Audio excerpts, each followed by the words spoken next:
আমি আল্লাহকে বোঝার জন্য, কাকে বোঝার জন্য? চিৎকার মেরে বলেন, কাকে বোঝার জন্য?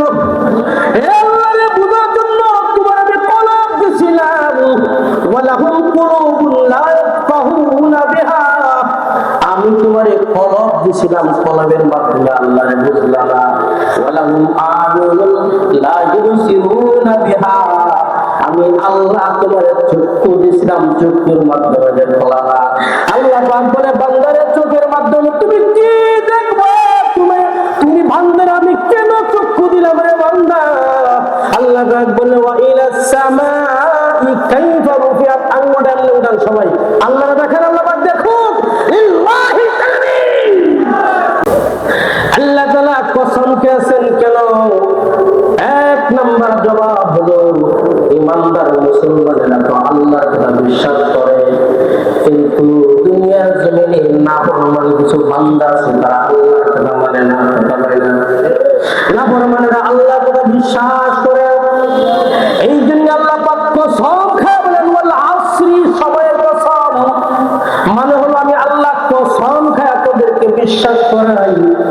নাস্তিকের দল, আমি আল্লাহর কথা তো তারা বিশ্বাস করে না। আমি আল্লাহ সময়ের কসম খাই, ইন্নাল ইনসানা লাফি খুসর, সারা পৃথিবীর জমিনে যত মানুষ রয়েছে সবগুলি ক্ষতিগ্রস্তের মধ্যে রয়েছে। চিৎকার করে বলেন নাউজুবিল্লাহ। তাইলে মানুষগুলা লাভের মধ্যে নাকি ক্ষতির মধ্যে? কথা কয় না, ক্ষতির মধ্যে না লাভের মধ্যে?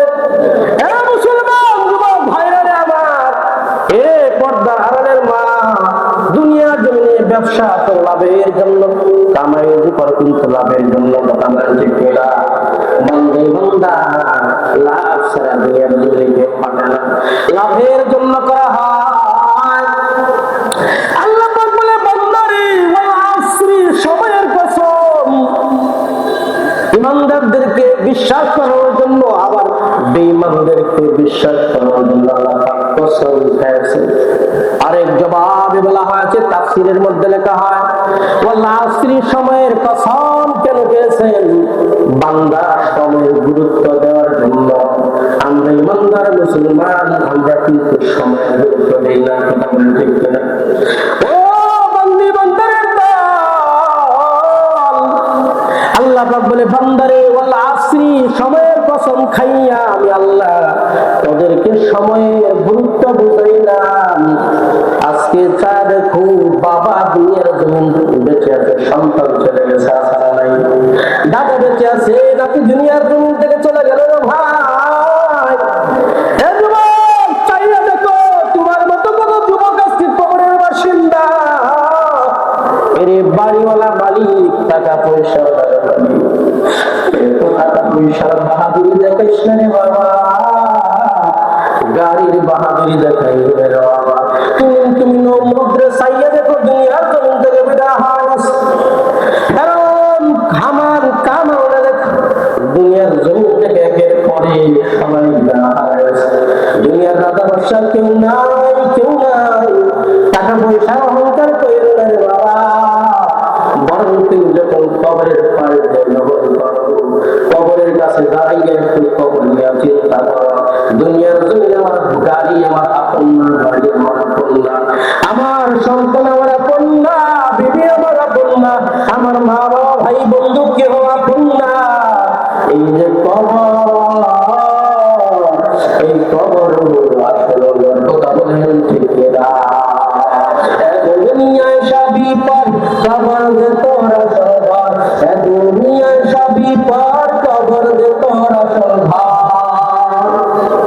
কেমনে সেটায় থাকবা পড়ে, অমন কেমনে সেটায় থাকবা পড়ে, শুধুই মাটির বিছানা। চিন্তা করে বলেন ঠিক কিনা?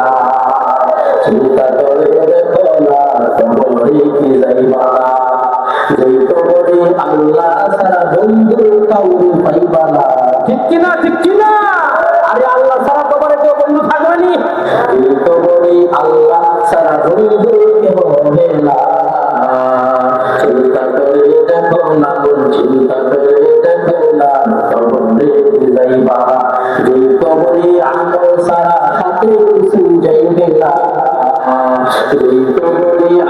সারা সাথে কিছু যাবে না, চিন্তা করে দেখো না কবরে যাইবা না।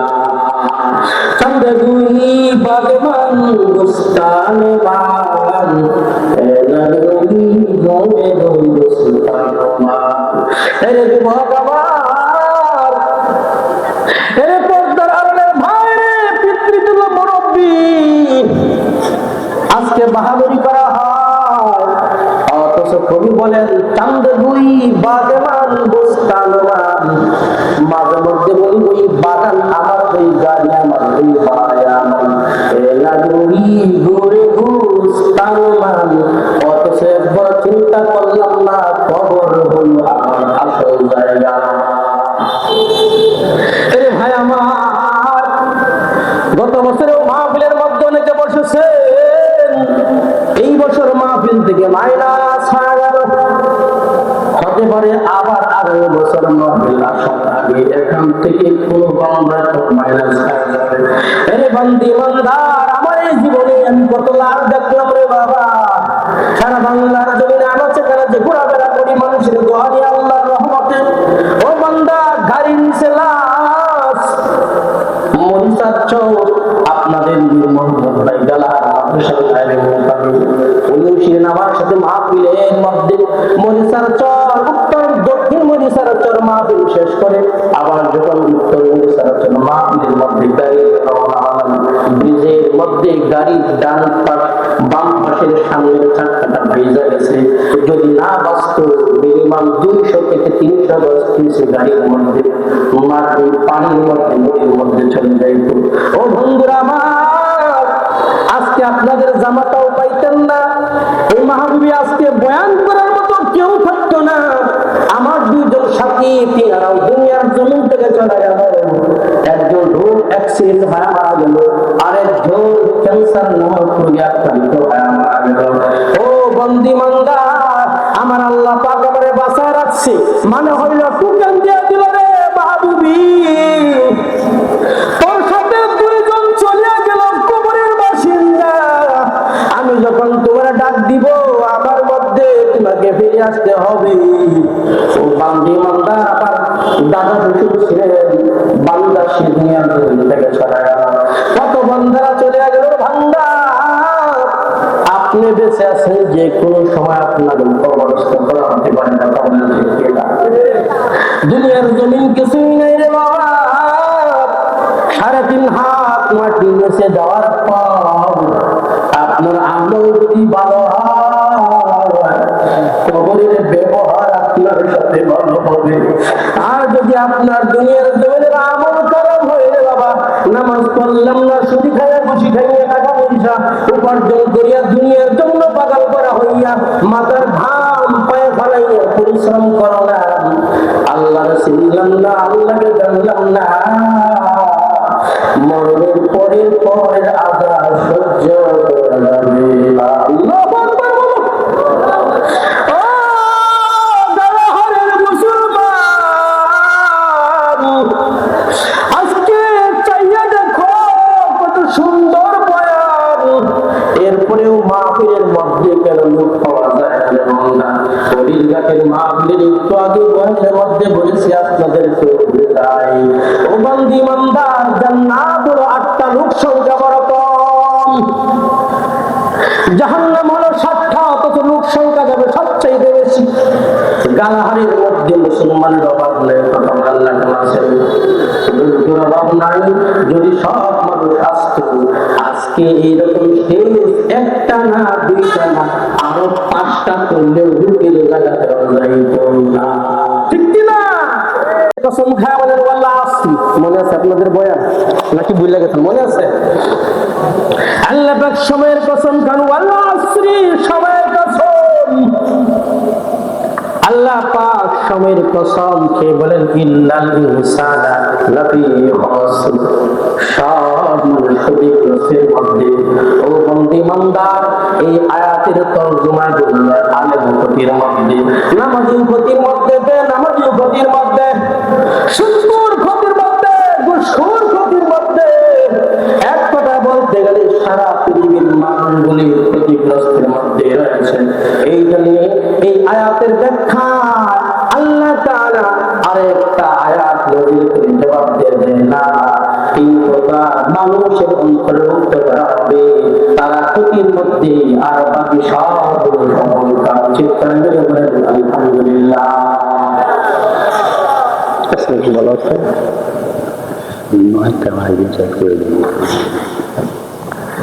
আল্লাহ অনেক লম্বা আলোচনা করতে হচ্ছে আমার, কিন্তু আলোচনা হলে আমার ওই মাহফিল থেকে কল দিতেছে, বারবার চলে যেতে হবে, খুব শর্টকাট করতেছি। আর আমার বন্ধুরা আমার, আল্লাহ পাক বলেন ওয়ালাকাদ যারা'না লিজাহান্নাম কাসীরাম মিনাল জিন্নি ওয়াল ইনস লাহুম কুলুবুন লা ইয়াফকাহুনা বিহা ওয়া লাহুম আ'য়ুন লা ইউবসিরুনা বিহা ওয়া লাহুম আযানুন লা ইয়াসমা'উনা বিহা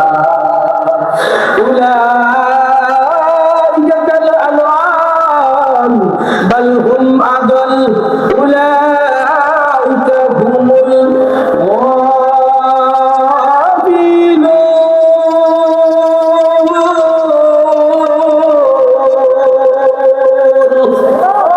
يا إلهي तू मेरा معبود है يا إلهي तू मेरा معشوق है وتبت بنيا دناس بشن الله بعيسيا إسلام بالله تكميل هذا يا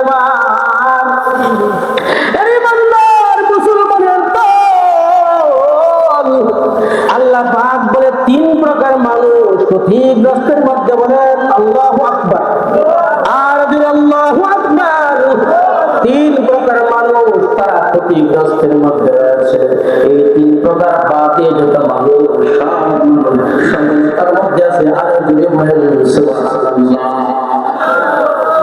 আল্লাহ পাক বলে বান্দারে তিন প্রকার মানুষ, প্রথম মানুষ ওয়ালাহুম কুলুবুন লা ইয়াফকাহুনা বিহা, এই ইমানদার আজকে মনটা বইরা বয়ান করার প্রয়োজন ছিল, সময়ের অভাবে করতে পারলাম না।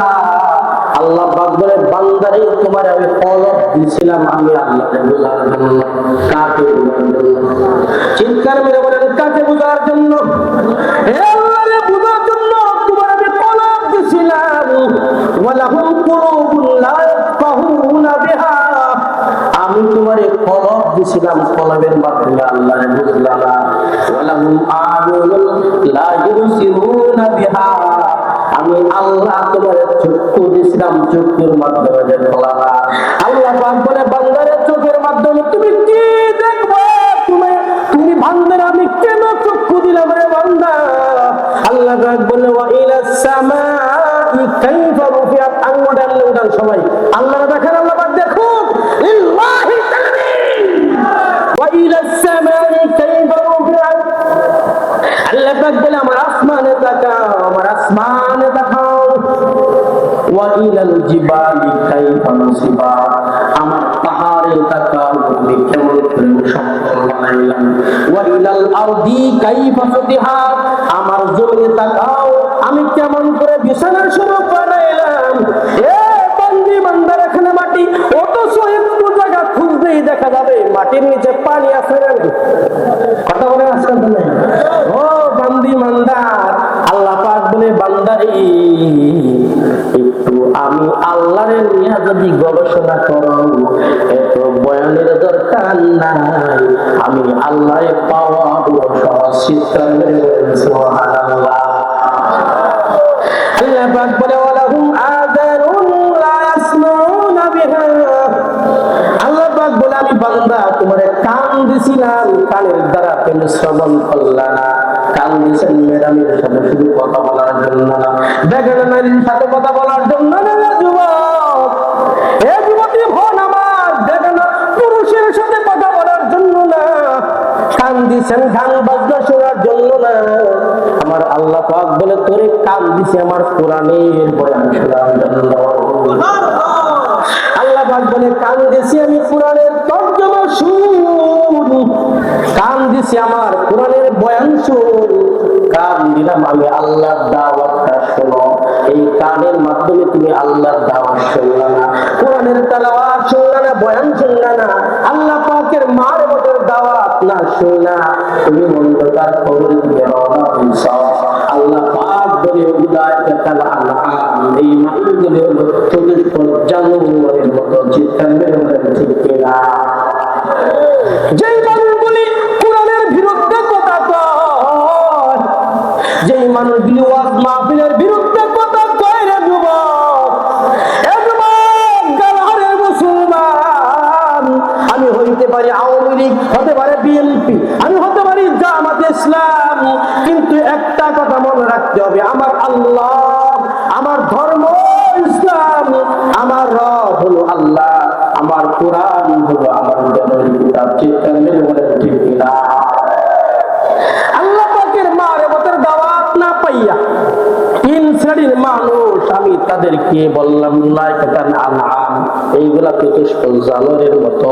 বালহুম আদল, আল্লাহ পাক বলে চতুষ্পদ জানোয়ারের চাইতে আরো খারাপ। চিৎকার মেরে বলেন ঠিক কিনা? কেমনে খারাপ? একটা মিসাল দিয়া আপনাদের কাছ থেকে বিদায় হয় না। ভাই আমার কুকুর তো আমরা চিনি সবাই।